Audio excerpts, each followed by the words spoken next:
Hey everyone, fascinating chat today with Zeta shaking up the marketing world again with their new AI agent, Athena. And we're going to dive into what that means with Christian. Christian, how are you? Doing well, Evan. Thanks for having me. Well, thanks for being here. Exciting times. You guys had a spectacular launch and really excited for anyone new to Zeta. How do you describe the company these days and what you do for marketeers? Sure. Well, real simply put, Zeta is a technology company. We provide AI-powered software to enterprises to help them drive more efficient and effective marketing strategies at a lower cost. Every marketer out there is trying to work on acquire, grow, and retain use cases, and the legacy marketing clouds have left them with a lot of gaps in the way their data connects or their identity connects. And the workflows are increasingly challenging because they've had to bring a lot of different technologies together. Zeta uses AI to simplify all of that and really focuses on business outcomes for them. And that's what we hold ourselves accountable to. Fantastic. And you had a huge launch at Zeta Live. It was quite a blockbuster event in New York City. What was the big idea behind launching Athena at Zeta, and what was the reception like? I'll start with the reception. It was a jaw-dropping moment. Very few times I get to be on stage talking to uh, customers, prospects, investors, peers in the industry, and see such an exciting response from all of them. Athena was one big part of what we discussed at Zeta Live this year, and Athena is a super intelligent agent. It turns what we call answers into action. And at Zeta, we've got a proprietary data asset with roughly 250 million Americans in it, a lot of data around them, a lot of signal. But as many know, data is quite abundant, and answers about that data are quite scarce. Now, there's a lot of agencies and consultants out there that will pour over data and make recommendations.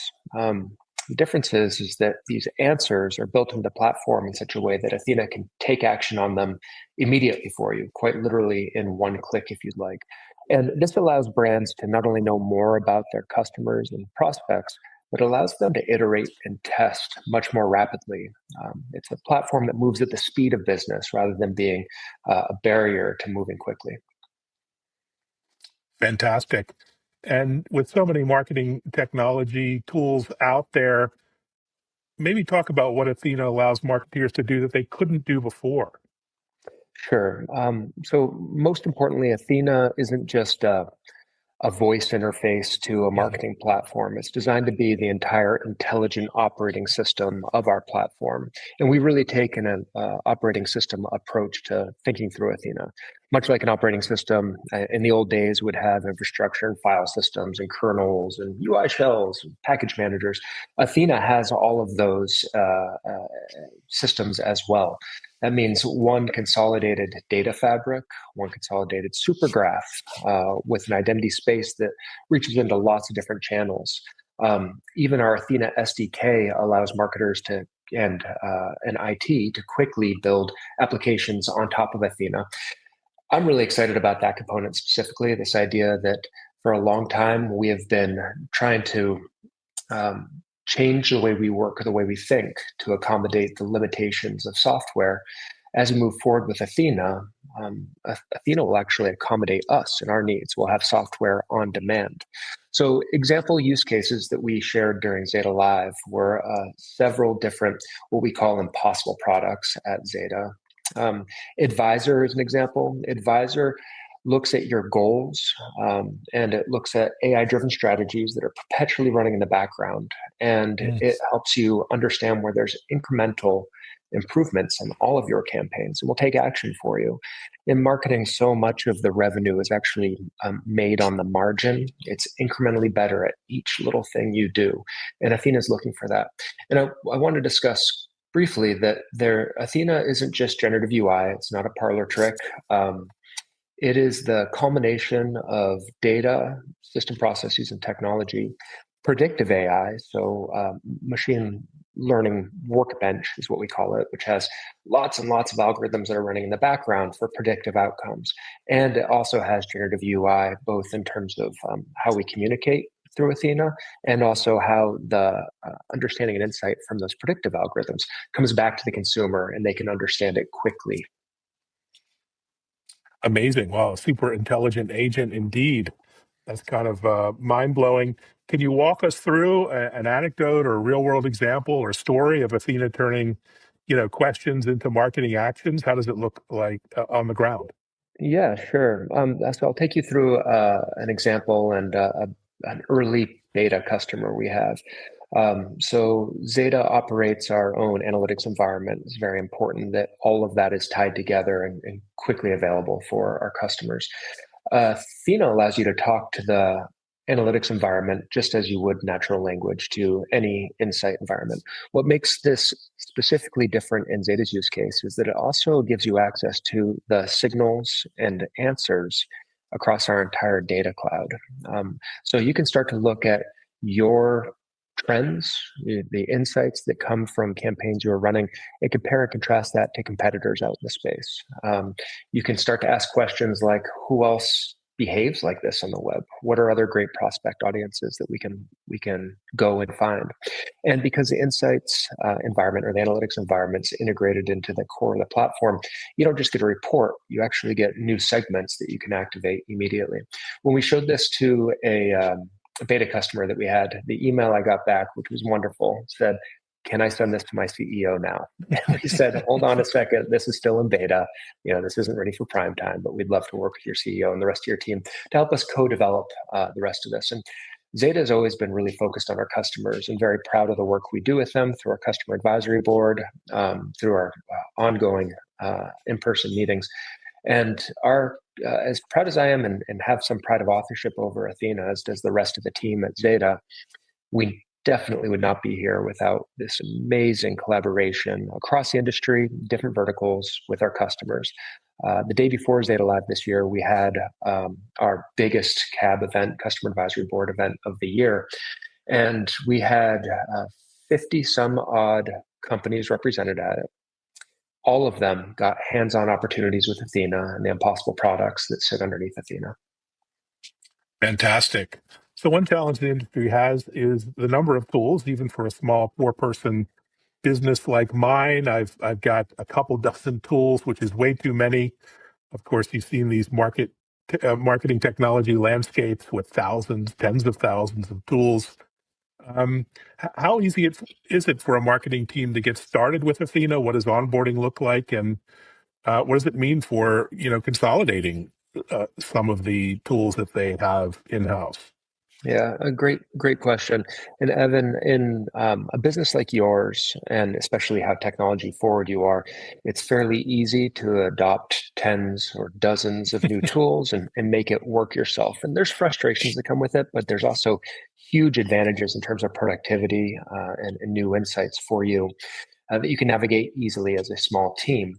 In enterprise software, the same problem remains, but it gets infinitely more complex between training, connectivity, governance, security. And teams have been doing this, but it's left a very fragmented environment where earlier I said technology working at the speed of business. Technology is nowhere close to working at the speed of business, much less human creativity and ingenuity. So what we see in the enterprise space is pretty massive replatforming. Organizations are tired of being held to the constraints of moving data from one place to another. And I'll give you an example. I was talking to a large enterprise, one of the biggest retailers in America, in North America. And they had, just to send an email, they had to lock down the process 14 hours before Wow. the email was scheduled to send because they had so many downstream dependencies. So consolidation is something that a lot of the analysts are writing about, like Forrester and others. And while this tends to ebb and flow in cycles, we're definitely in a replacement cycle right now towards lowering the total cost of ownership and simplifying the complexity of marketing, which is something we've leaned into very adamantly at Zeta, that we want to simplify the complexities of sophisticated marketing. That word sophisticated is operative. A lot of marketers are doing things kind of the same way they did them a long time ago, maybe slightly newer tools, but they're looking for similar outcomes as well. We think that they can change the way they interact with platforms. And mechanisms like Athena will forever change the way that our customers work with marketing software and further beyond the way they work with any software at all. There's entirely new modalities and affordances of software that are coming to light right now. It's a very, very busy time, but exciting time to be in technology. Indeed, the most exciting time of certainly my 35-year career. Let's talk big picture. How does Athena change the way brands think about data, their data, about campaigns, about customer engagement? I mean, this is really rethinking everything. Yeah. So I'll just go back to another customer story. I was visiting with one of the top 3 publishers globally. And a new gentleman had joined the team, and he was looking through their entire stack, from soup to nuts stuff, way outside of the purview of Zeta.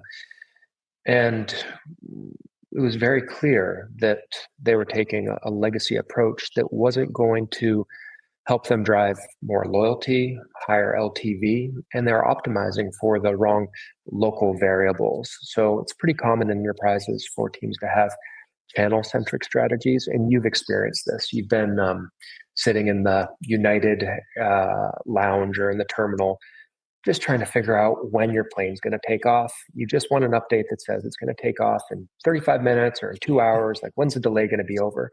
And you're looking through text and email and in the app, and then you get an email that says, hey, enjoy 20% off if you book now to Mexico, which is the wrong message for the time. It's not consumer-centric at all.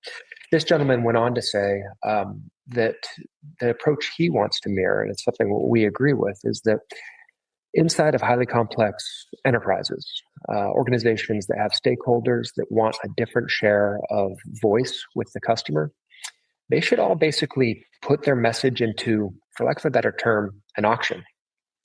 And technology should exist to figure out the right message at the right time on the right channel. When it's time to go, it can look at this auction and decide exactly what to say to the customer that's right for them, not right just for the business.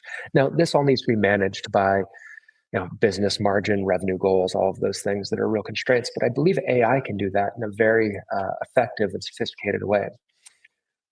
The industry saw some challenges with real-time generative AI, although those hurdles are being solved for on nearly a daily basis right now. But I believe this time next year, it won't just be one customer that's asking for that the entire industry is going to move towards a much more consumer-centric approach to marketing, which we've all been promising and talking about for decades. We're just very far from getting there, or the industry, I should say, is very far from getting there. Zeta's been focused on this really since 2017.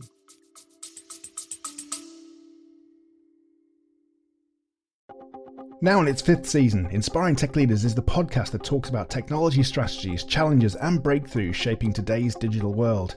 Each week, Inspiring Tech Leaders brings you technology reviews and interviews with visionary CIOs, CTOs and industry pioneers. Whether you're leading a tech team or just love innovation, Inspiring Tech Leaders is your go-to source for inspiration and real-world advice. Subscribe now on your favourite podcast platform.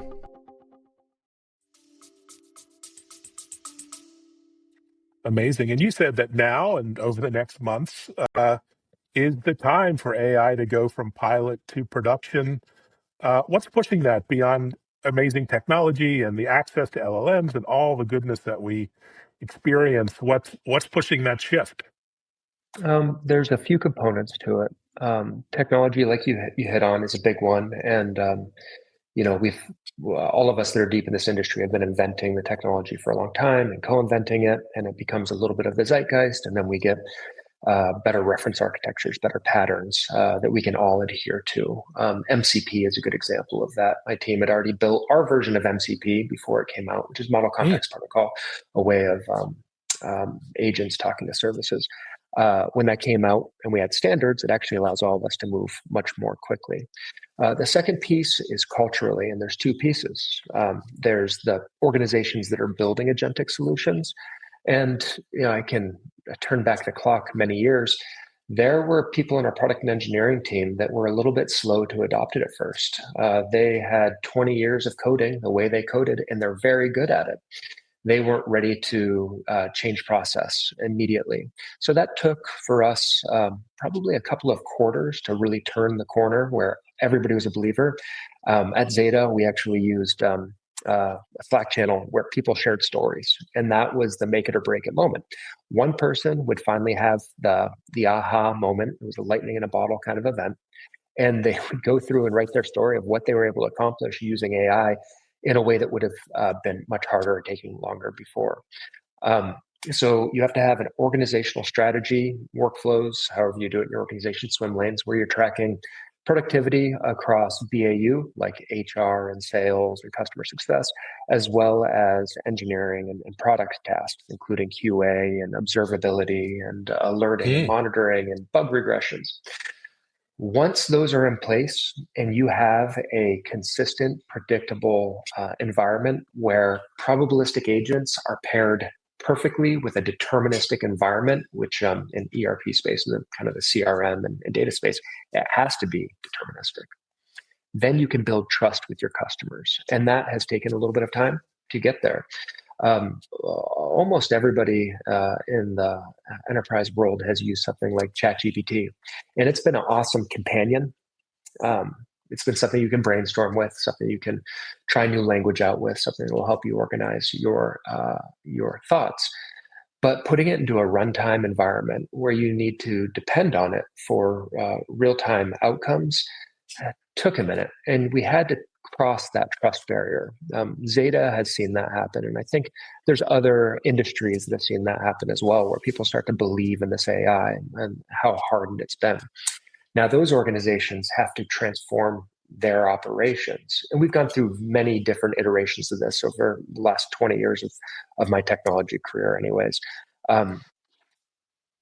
Today, when I share those two stories, I'm sitting down with organizations that are thinking about redefining a 20 or 30-year-old process.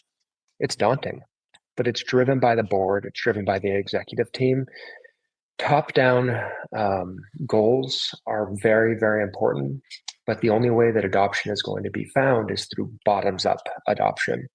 And so my team spends a lot of time understanding the person that's hands on keyboard, the person that's going to be using it every single day to help really get to the marrow of what would prevent them from using any AI feature. Through painstaking, detailed work, bottoms up, we've finally seen a shift from skeptical curiosity to ardent adoption. And that's happening one by one right now. And like so many things in life, once you get enough momentum and enough people moving, it really turns into a snowball effect. Fantastic. Amazing time. For those who did not have the opportunity to attend Zeta Live and see, you and Tom Brady and Serena Williams, what were some of the takeaways from, the roadmap for Zeta's marketing cloud, where it's headed, and maybe you can give me a peek into the roadmap. Yeah, absolutely. So first of all, my name doesn't belong in the same list as Tom Brady and Serena Williams. They were phenomenal. I don't think I've ever been starstruck in my life until I met Tom. So Zeta's organization has all in on Athena, and the Athena operating system is something we're continuing to evolve, and it really is our future. We'll talk more about it as the year moves forward. That Athena operating system gives us access to a few things. First, the supergraph that Zeta manages is rooted in identity. It's a graph of graphs, and it allows us to move from identifier to identifier to identifier very easily. A lot of your listeners probably aren't in marketing, but for those that are, identity becomes the unlock for all measurement. And a measurement sets the proof standard. As an industry and many industries, we need to be thinking about the proof that things are working. So for marketing, that's measurement and outcomes from campaigns, seeing that it drives revenue. In the AI space, that's evals and observability and making sure that we have the proof these agents are working effectively. We need to have new decision standards, and these decision standards change because we have more intelligence at our grasp. as old as time, humans have been making decisions, and there's a fine line between having too much information and too little. AI helps us synthesize and find the needle in the haystack of what signals are going to boost our decisions the right way. And there's a new UI standard. I spoke earlier briefly about generative UI. Evan, I'm so excited for what we're working on, which is kind of like vibe coding for the enterprise, but it's built on top of this Athena OS. And anybody in technology that's listening would understand when you have a deterministic data foundation, that data foundation's enriched by Zeta's data, so everything's understood through an identity space, and you build on top of that data services, APIs, MCPs, A2A. When you've got a UI kit that has clearly defined components, when you've got a trust layer that has security, governance, and compliance built into it, you have the building blocks to generate whatever application you need in that moment.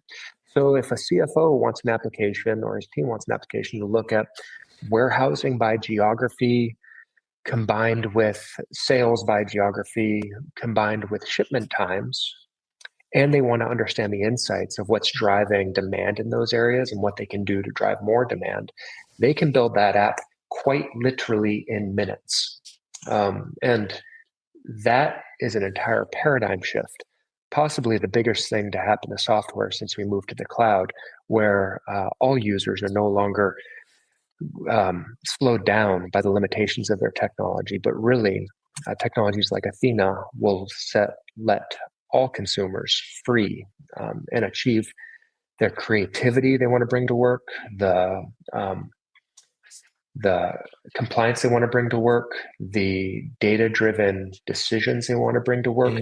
If that can happen in moments instead of days, weeks, or months, I think this is going to drive businesses to achieve profitability, outcomes, growth, brand loyalty at a level never seen before. Amazing. What an opportunity. Looking ahead, it's hard to believe we're almost at 2026. Where has the year gone? What do you think will surprise marketeers most about how AI reshapes their work in the coming year? Great question. So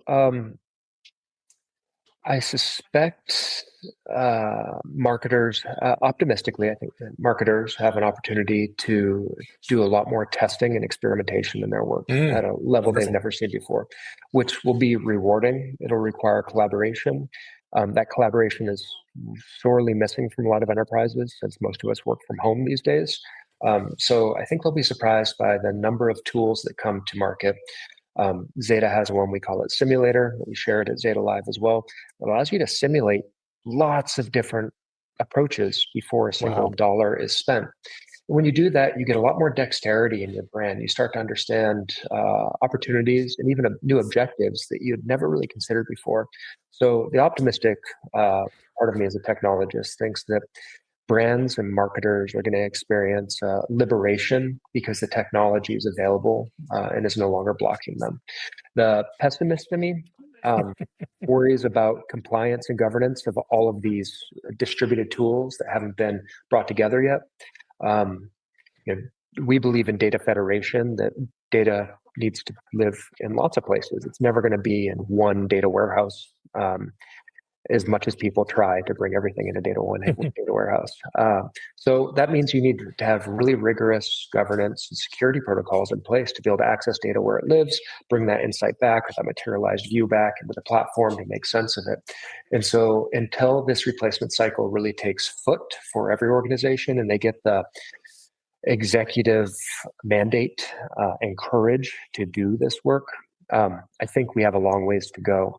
One of our initiatives going back 2 years was to decrease time to value. We launched something internally we call Line, which is agent driven, and it creates a job card for every task to be done to migrate onto our platform. And every task, every job card gets an agent. When we deployed it early without many agents helping it, we immediately saw a 30% reduction in migration, which was really important. And so all businesses are going to have to think about this replacement cycle, what it means to consolidate all of these different tools so there isn't that problem with security, governance, compliance. and the tools they need to create to help with that migration. Agents will be an unlock for almost all of them. Wow, well, incredible insights, incredible opportunity. It's like we're living through the Renaissance in marketing and branding, and amazing to see you leading the way. Congratulations on all the success, Christian. Evan, thanks for having me. It's been a joy. Thank you. And thanks everyone for listening, watching, sharing the episode, and be sure to check out our TV show, techimpact.tv, now in Bloomberg and Fox Business. Thanks, Christian. Thanks, everyone. Thank you.